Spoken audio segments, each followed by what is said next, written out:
నవ్విపోదురుగాక నాకేటి సిగ్గు నా ఇచ్చయ్యేగాక నాకేటి వెరపు అన్నారు కృష్ణపక్షం కావ్యంలో దేవులపల్లి కృష్ణశాస్త్రి. మన జీవితం గురించి ఎంతమంది నవ్వుకున్నా మనం పట్టించుకోకూడదని దానర్థం. వ్యక్తిత్వ వికాస కోణంలో ఇది అద్భుతమైన స్ఫూర్తినిస్తుంది. అయితే ఆల్రెడీ ప్రజల ముందు నవ్వుల పాలైపోయిన మనుషులు, తమ వంచన స్వభావాన్ని బట్టబయలు చేసుకున్న వ్యక్తులు, ప్రజల విశ్వాసాన్ని కోల్పోయిన వాళ్ళు, ఇలాంటి వాళ్ళంతా కూడా ఇలా అనేసుకుని జనాల మధ్య తిరిగేస్తే ఏం చేయగలం చెప్పండి. ఇప్పుడు ఇదంతా దేనికంటే యాక్టర్ ఫ్లాప్ సినిమాకి శత దినోత్సవ వేడుకల ఆగి ఆగి సాగి చివరకు అర్థంతరంగా ముగిసిన విహారయాత్రకి విజయోత్సవ సభ ఒకటి నిర్వహించారు చంద్రబాబు అండ్ కో. ఆ వేదిక మీద అంతా కలిసి ఆవిష్కరించినది ఏమనగా నవ్విపోదురుగాక మాకేటి. దీనిపైనే ఇవాల్టి మ్యాగజైన్ స్టోరీ. మళ్ళీ అవే డ్రామాలు, అవే కుట్రలు, అవే కారు కూతలు. లక్షల కోట్ల రూపాయల ప్రజాధనం దిగమింగి ప్రజల చీత్కారాలు అందుకుంటున్న చంద్రబాబు జీ హుజూర్ అంటూ పార్టీని టీడీపీ పల్లకి మోయటానికి పెట్టేసిన దత్తపుత్రుడు. తెలుగు రాజకీయాల్లో ఆటలో అరటిపండు హోదాని దశాబ్దానికి పైగా కాపాడుకుంటున్న ది గ్రేట్ లీడర్. ముగ్గురు ఒకే వేదిక మీద అద్భుతంగా వికార రాజకీయ ప్రదర్శన చేశారు.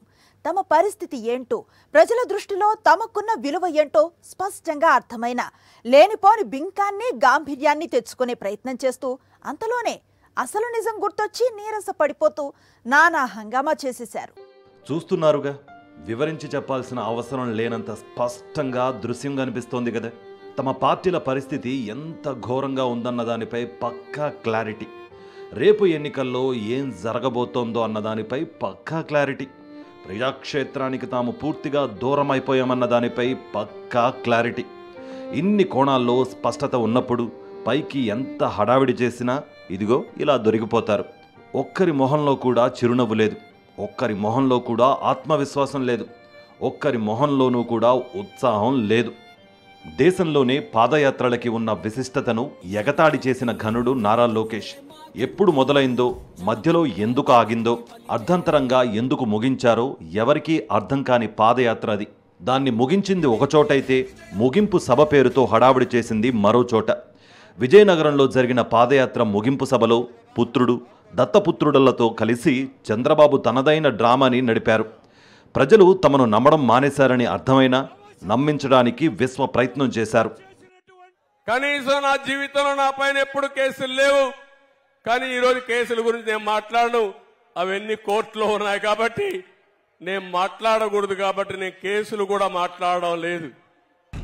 విన్నారు కదా, అసలు చంద్రబాబు మీద కేసులే లేవట.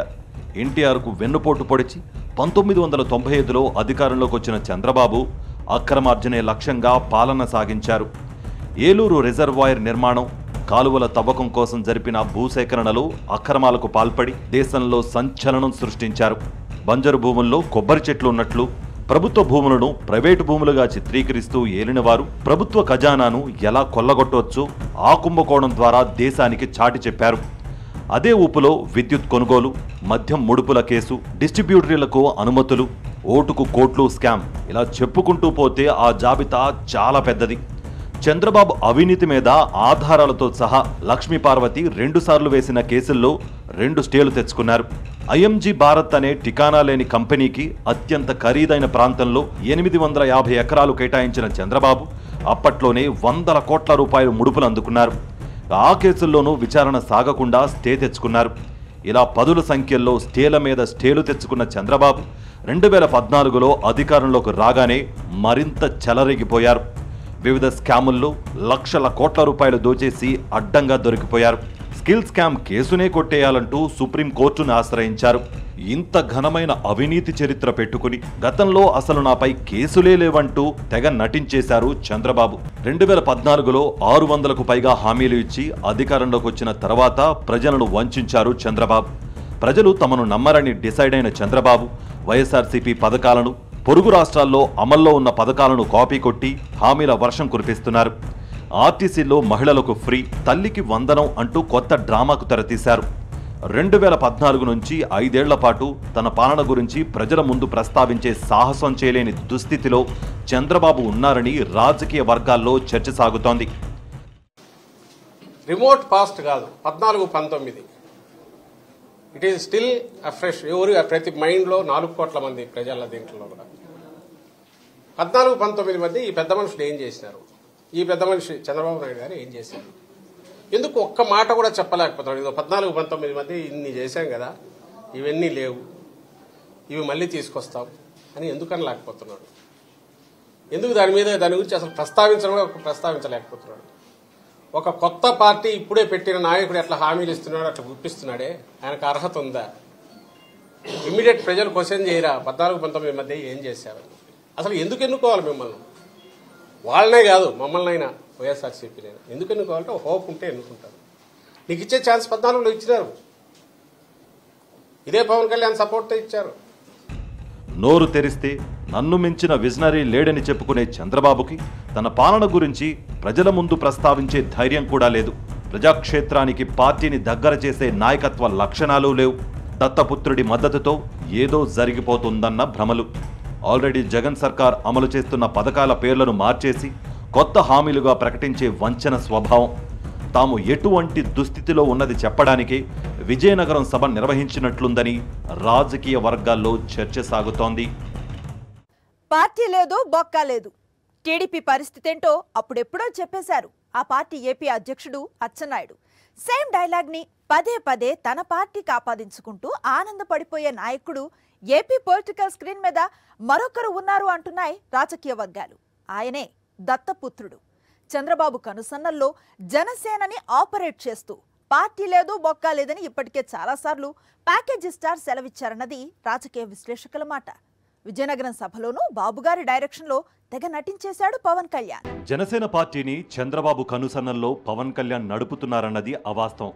అసలు చంద్రబాబు ఆదేశాలతోనే పవన్ కళ్యాణ్ జనసేన పార్టీ పెట్టారన్నది నిజం అంటున్నారు రాజకీయ విశ్లేషకులు. 10 ఏళ్లుగా పార్టీని క్షేత్రస్థాయిలో అభివృద్ధి చేయకుండా, పట్టుమని 10 మంది నాయకులు కూడా లేకుండా జాగ్రత్త పడుతూ కేవలం తన ఇమేజ్ని టీడీపీ ఓట్లుగా మార్చడానికే పవన్ కట్టుబడి ఉన్నారన్నది బహిరంగ రహస్యం.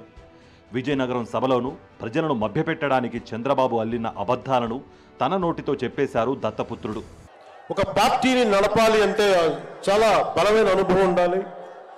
కూర్చొని అనుభవంతో భవిష్యత్తులో పార్టీ చాలా అవసరం అని చెప్పి నేను ఒక దశాబ్ద కాలం పాటు ప్రత్యక్ష రాజకీయాల్లో ఉందాం అని ఆలోచించి ఆ రోజున తెలుగుదేశం పార్టీకి మద్దతు తెలిపాం. ప్రభుత్వం వచ్చింది ఆ రోజున. దురదృష్టవశాత్తు చిన్న అభిప్రాయ భేదాలు కావచ్చు, కమ్యూనికేషన్ గ్యాప్ వల్ల కావచ్చు 2019లో అది ముందుకు తీసుకెళ్ళలేకపోయాం. ఆ తీసుకెళ్ళలేని లోటు, దాని తాలూకు రియాక్షన్ వైఎస్ జగన్ ప్రభుత్వం వచ్చేసింది. 2019లో టీడీపీతో జనసేన విభేదించలేదు. కేవలం చంద్రబాబు ఆదేశాలతోనే విడిగా పోటీ చేసి ప్రభుత్వ వ్యతిరేక ఓటుని చీల్చడానికి ప్రయత్నించారు. తాము విడివిడిగా పోటీ చేయడం వల్లే జగన్ అధికారంలోకి వచ్చారని మరో అబద్ధం కూడా ఆడారు పవన్. ఆ ఎన్నికల్లో చంద్రబాబు, ఆయన దత్తపుత్రుడు ఎన్ని డ్రామాలు ఆడినా 50% పైగా ఓట్ల శాతంలో వైఎస్ జగన్మోహన్ రెడ్డి ఘన విజయం సాధించారు. జనసేన క్యాడర్ అభిప్రాయాలతో ఏ మాత్రం సంబంధం లేకుండా టీడీపీ పల్లకి మోయడానికి తానెప్పుడూ సిద్ధమేనని మరోసారి సభాముఖంగా పవన్ సెలవిచ్చారని రాజకీయ వర్గాలు చెబుతున్నాయి. చంద్రబాబు నాయుడు గారు, పవన్ కళ్యాణ్ గారు ఎప్పుడు విడిపోయారు? ఎప్పుడు విడిపోలేదు. తెలుగుదేశం పార్టీకి అనుకూలంగా ఏ విధంగా అయితే పోటీ చేస్తూ బాగుంటుందో ఆ విధంగా పోటీ చేసే కార్యక్రమాలు చేశారు. 2014లో ఆయనకి సపోర్ట్ చేశారు. 2019లో విడిపోయి పోటీ చేస్తే చంద్రబాబు నాయుడు గారికి ఉపయోగం కలుగుతుందని అనుకొని విడిపోయి పోటీ చేశారు. ఇవాళ ఓట్లు చీలకోకుండా ఉండేందుకు కలిసి పోటీ చేస్తారట. జగన్మోహన్ రెడ్డి గారిని ఓడిస్తారట. ఇది తప్ప ప్రజా సమస్యల గురించి మీరు అక్కడ మాట్లాడారా అని నేను అడుగుతా ఉన్నా. కలిసే ఎన్నికల్లో పోటీ చేయబోతున్నారు అని చెప్తున్నాం. మేము కొత్తగా చెప్పినటువంటి అంశం కాదు ఇది. అక్కడ కొత్తగా ఆవిష్కరించబడినటువంటి విషయం కూడా అక్కడ కాదని మనం చేస్తున్నాం. సాధారణంగా ఏ రాజకీయ పార్టీ అధినేత అయినా సరే తన పార్టీ ప్రయోజనాల కోసం పనిచేస్తారు. నేతల కోసం, కార్యకర్తల కోసం ఆలోచన చేస్తారు. ఇందుకు పూర్తి విరుద్ధంగా మేము టీడీపీ పల్లకి మోయం అని జనసేన క్యాడర్ తెగేసి చెబుతోన్న దత్తపుత్రుడు మాత్రం టీడీపీ జిందాబాద్ అంటూనే ఉన్నారు. ఆ క్రమంలోనే మరోసారి తన క్యాడర్ని మభ్యపెట్టడానికి విశ్వ ప్రయత్నం చేశారు పవన్ కళ్యాణ్. వర్గ ప్రయోజనాలు, పార్టీ ప్రయోజనాలు అన్నిటినీ దాటి ఒక తోటి మనిషిగా, ఒక సాటి మనిషిగా నేను మీకు అండగా నిలబడ్డాను. దాన్ని ఏమి ఆశించి చేయలేదు. నేను ఆశించిందల్లా 5 కోట్ల మంది ఆంధ్రప్రదేశ్ ప్రజల భవిష్యత్తుకి బలంగా నిర్మించడానికి మనం సంయుక్తంగా కలిసి రావాలని ఒక ఆలోచన తప్ప నేను ఏ ఆలోచన పెట్టుకోలేదు. టీడీపీతో పొత్తు పెట్టుకోవడానికి వ్యక్తి ప్రయోజనాలను, పార్టీ ప్రయోజనాలు, వర్గ ప్రయోజనాలు అన్నింటినీ దాటారట పవన్ కళ్యాణ్. కానీ అసలు నిజం ఏంటి? పార్టీ ప్రయోజనాలను తాకట్టు పెట్టి, వర్గ ప్రయోజనాలను తాకట్టు పెట్టి, వ్యక్తి ప్రయోజనాలు అంటే తనకేంటి అన్న దానిపై ప్యాకేజీ మాట్లాడుకుని అప్పుడు కదా దత్తపుత్రుడు టీడీపీ పల్లకి మోస్తోంది అని రాజకీయ వర్గాలు ప్రశ్నిస్తున్నాయి. పార్టీని పణంగా పెట్టి, జనసేనాని నమ్మిన వర్గాల ప్రయోజనాలను పణంగా పెట్టి టీడీపీ ప్రయోజనాల కోసం పనిచేస్తున్న పవన్ కళ్యాణ్ తాను అన్ని ప్రయోజనాలను దాటేశాను అని చెప్పడం అత్యంత హాస్యాస్పదం అంటున్నారు రాజకీయ విశ్లేషకులు.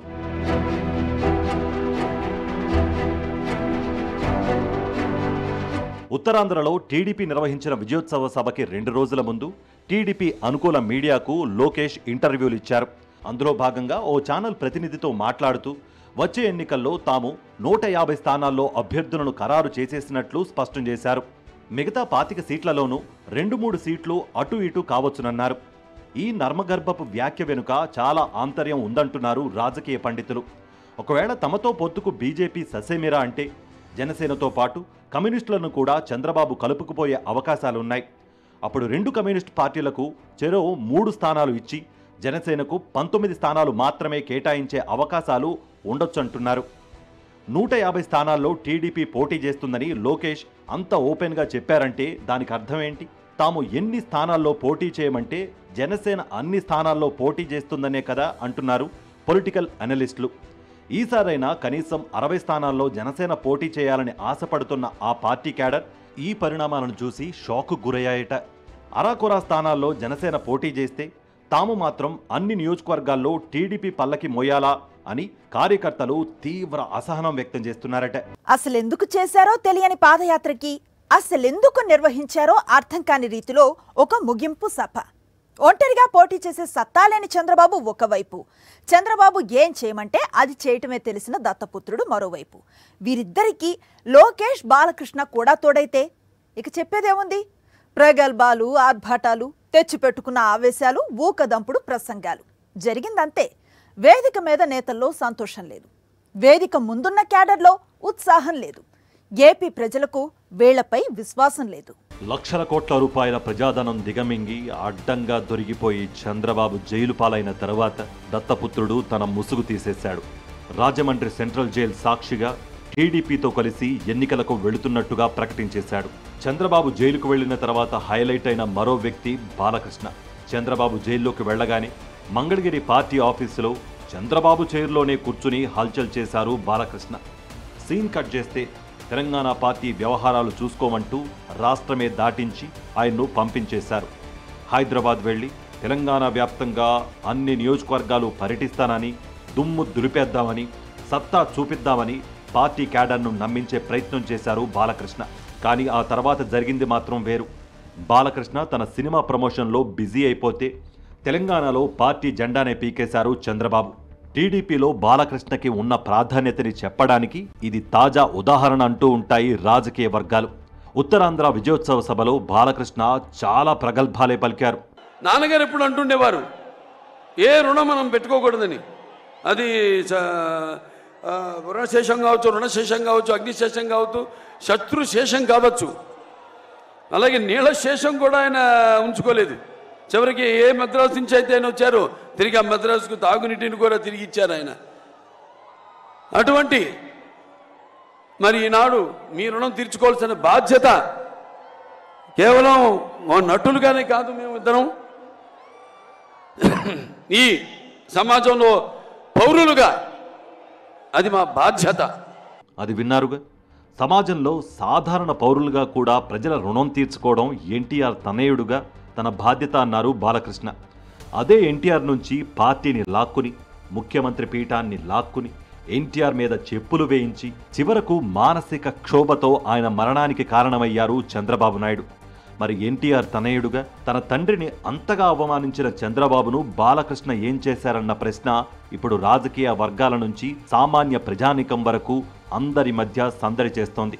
ఉత్తరాంధ్రలో చంద్రబాబు అనుకో చేసిన హడావిడి మొత్తానికి కేంద్ర బిందువు నారా లోకేష్. ఆయన గారు వెలగబెట్టిన పాదయాత్ర పర్యావసానమే ఈ సభ. విచిత్రమైన అంశం ఏంటంటే లోకేష్ చేసిన ఆ గందరగోళ గజిబిజి పాదయాత్ర వల్ల నాయకుడుగా ఆయన ఇమేజ్ ఇసుమంత కూడా పెరగలేదు. పార్టీకి ప్రతిష్ట పెరగకపోగా తనకు వీలైనంతగా యాత్రలో పార్టీ పరువు తీశారు. చంద్రబాబు అరెస్ట్తో పూర్తిగా నీరుగారిపోయిన క్యాడర్లో స్థైర్యం నింపారా అంటే అదీ లేదు. పోనీ 2019 ఎన్నికల్లో 23 స్థానాలు మాత్రమే ఇచ్చి ఘోరాతి ఘోరంగా చీకొట్టిన ప్రజలకు పార్టీని దగ్గర చేశాడా అంటే అదీ లేదు. వీటన్నింటికి తోడు చంద్రబాబు అరెస్ట్ తర్వాత పాదయాత్రని అర్ధాంతరంగా ఆపేసి హస్తినకు చెక్కేశారు నారా లోకేష్. చక్రం తిప్పుతున్నా అంటూ నెలల పాటు కాలం గడిపేశారు. కనీసం పార్టీని, క్యాడర్ని లీడ్ చేస్తూ నాయకుడిగా తనను తాను నిరూపించుకునే ప్రయత్నం కూడా చేయలేదు. ఆ తర్వాత వన్ ఫెయిర్ మార్నింగ్ సడన్గా యాత్రని స్టార్ట్ చేశారు. ఇచ్చాపురంలో ముగియాల్సిన యాత్రని అర్ధాంతరంగా వైజాగ్లోనే క్లోజ్ చేశారు. ఎవరికీ ఉపయోగం లేకుండా, ఎలాంటి ప్రయోజనం లేకుండా చేసిన లోకేష్ యాత్ర ప్రజలకు కామెడీని పంచితే పార్టీకి ట్రాజెడీ మిగిల్చిందని పొలిటికల్ సర్కిల్స్లో జోక్స్ పేలుతున్నాయి. రాష్ట్ర ప్రయోజనాలను గాలికొదిలేసి లక్షల కోట్లు స్వాహా చేసి ప్రజల విశ్వాసం కోల్పోయారు చంద్రబాబు. మరో పార్టీ ప్రయోజనాల కోసం రాజకీయ పార్టీ పెట్టి అత్యంత అరుదైన చరిత్ర సృష్టించిన దత్తపుత్రుడు. కేవలం చంద్రబాబు తనయుడు అన్న బ్రాండ్తో నాయకుడిగా చలామణి అయిపోతున్న లోకేష్. వీళ్లంతా కలిసి జనరంజక పాలన సాగిస్తున్న వైఎస్ జగన్మోహన్ రెడ్డిని ఢీ కొడతామని బీరాలు పలకడాన్ని పొలిటికల్ కామెడీగా మాత్రమే చూడాలంటున్నారు రాజకీయ పండితులు.